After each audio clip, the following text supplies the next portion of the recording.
Le président américain Joe Biden est revenu sur l'AGOA, African Growth and Opportunity Act, soit la loi sur le développement et les opportunités africaines. Quelles conséquences pour le Kenya de la suspension de cet accord de partenariat qui entrera en vigueur le 1er janvier 2024 ?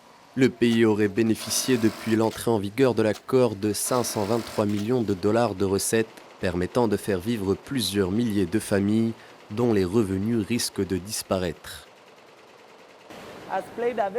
Ce travail a joué un rôle très important dans ma famille. Si je peux juste dire, depuis que je travaille ici, mes enfants étaient encore jeunes. Mais jusqu'à présent, je les ai éduqués. Donc cela compte beaucoup pour moi. L'offre et la demande risquent d'être directement impactées par le retrait de l'accord.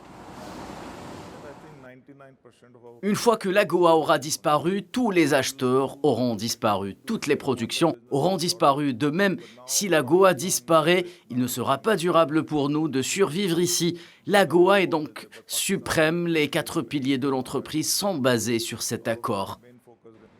Pour James Chikwato, économiste, les conséquences se répercuteront sur le commerce extérieur du Kenya.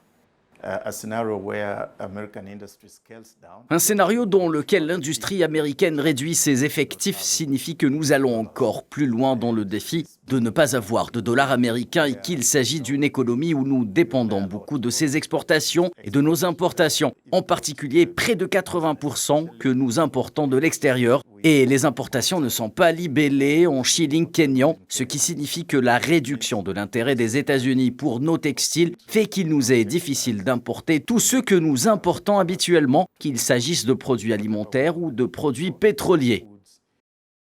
Le retrait des États-Unis est dû à des violations flagrantes des droits de l'homme d'après le président américain. Les pays bénéficiaires ne respecteraient pas assez le pluralisme politique par ailleurs.